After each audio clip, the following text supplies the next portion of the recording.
السلام علیکم ورحمۃ اللہ وبرکاتہ۔ ایمان اور احتساب کا حصہ نمبر 9۔ بسم اللہ الرحمن الرحیم، نحمدہ ونصلی علی رسولہ الکریم۔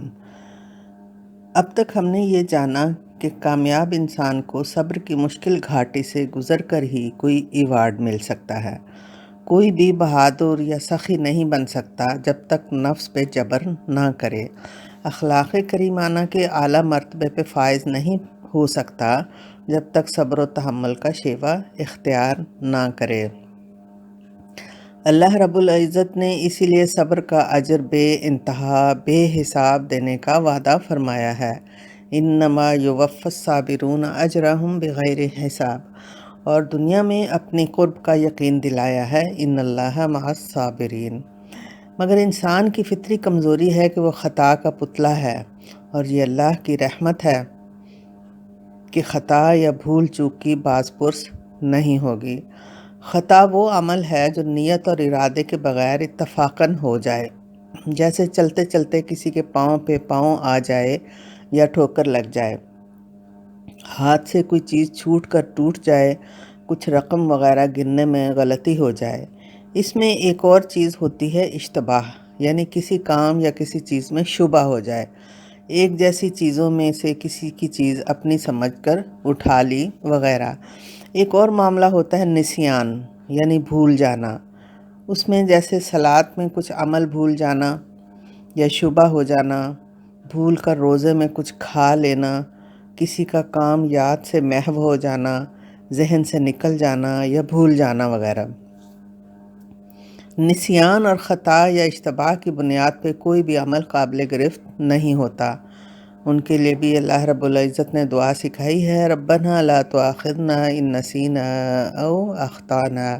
لوگوں کو تکلیف انجانے میں پہنچنے پہ ان سے معذرت کرنا ضروری ہے، اور عذر قبول کرنا بھی اخلاق حسنہ ہے۔ دل میں آنے والے منفی خیالات بھی قابل گرفت نہیں ہیں، الا یہ کہ زبان سے اظہار ہو یا عمل میں لے آیا جائے۔ انسانوں کے بے شمار ناپسندیدہ عمل اللہ تعالیٰ اپنی رحمت واسعہ کی نسبت سے معاف کرتا رہتا ہے۔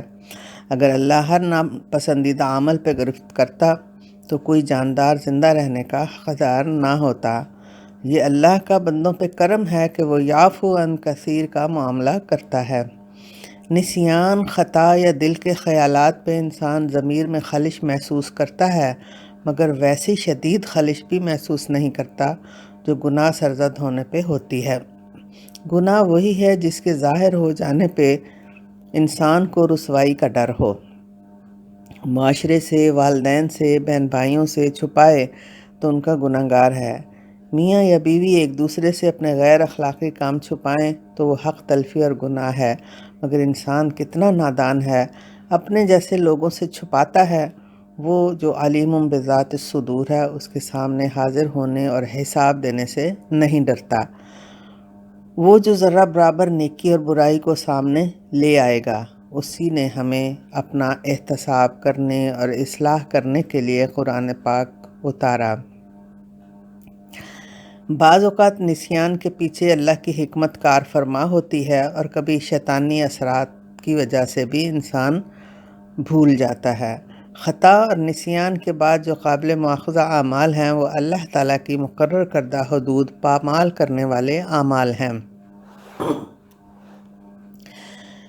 ان میں کبیرہ اور صغیرہ گناہوں کی تقسیم خود قرآن پاک میں موجود ہے۔ مثال کے طور پہ قرآن پاک میں بیان ہوتا ہے کہ جن بڑے بڑے گناہوں کے کاموں سے تمہیں منع کیا گیا ہے، اگر تم ان سے بچتے رہے تو ہم تمہاری چھوٹی چھوٹی برائیوں کو تم سے، یعنی تمہارے حساب سے محو کر دیں گے اور تمہیں عزت کی جگہ داخل کریں گے۔ سورہ نساء کی یہ آیت ہے 31 نمبر آیت میں۔ اور ایک اور مقام پہ کبیرہ گناہوں کا ذکر آتا ہے، اور جو بڑے بڑے گناہوں اور بے حیائی کے کاموں سے بچتے ہیں اور جب انہیں غصہ آئے تو معاف کر دیتے ہیں۔ سورہ شورى کی یہ آیت ہے۔ ان آیات مبارکہ سے یہ واضح طور پر معلوم ہوتا ہے کہ کبیرہ اور صغیرہ گناہوں کی تفریق موجود ہے۔ اللہ تعالیٰ نے وعدہ کیا ہے کہ اگر ہم بڑے بڑے گناہوں سے بچتے رہیں تو چھوٹی چھوٹی کوتاہیوں کو اللہ معاف کر دیں گے۔ سوال یہ پیدا ہوتا ہے کہ کبیرہ اور صغیرہ گناہوں میں فرق کیا ہے، اور کس گناہ کو کبیرہ اور کسے چھوٹا سمجھا جائے۔ یہ ایک مشکل سوال ہے اور اس پر مختلف علماء کی رائے مختلف ہے۔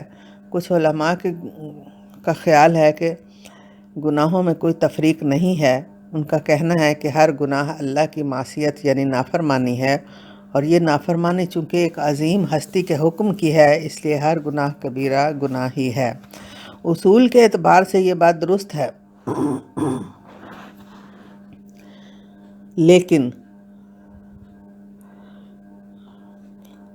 عملی طور پر صحیح نہیں۔ اس کی سب سے بڑی دلیل خود قرآن پاک کی اوپر بیان کردہ آیات ہیں، جو کبیرہ و صغیرہ گناہوں میں تفریق کرتی ہیں۔ صغیرہ گناہوں کی نوعیت قرآن پاک میں صغیرہ گناہوں کی نوعیت کون سی ہے، یہ ہم دیکھتے ہیں۔ قرآن پاک میں صغیرہ گناہوں کی کوئی فہرست نہیں دی گئی، لیکن کچھ اشارات ہیں جن کی بنیاد پر ہم آسانی سے اس تفریق کو سمجھ سکتے ہیں۔ پہلا اشارہ تو اس آیت سے ملتا ہے جس میں صغیرہ گناہوں کی وضاحت کر دی گئی ہے کہ یہ کون سے ہیں،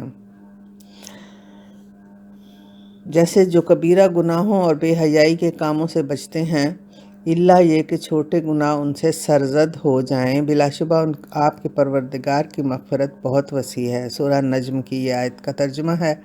اس کا مطلب یہ ہے کہ وہ گناہ جو غیر ارادی طور پہ سرزد ہو جائیں وہ صغیرہ گناہ ہیں۔ مثال کے طور پر ایک شخص پابند ہے کہ وہ اپنی ڈیوٹی پہ وقت پر پہنچے، لیکن وہ ایک دن کسی وجہ سے دیر سے پہنچتا ہے، تو یہ کسی بڑے کوڈ آف کنڈکٹ کی خلاف ورزی نہیں، اس لیے قابل معافی ہے۔ دوسری جانب اگر یہی صاحب کسی فراڈ میں ملوث پائے جائیں تو ایک بڑا جرم ہے۔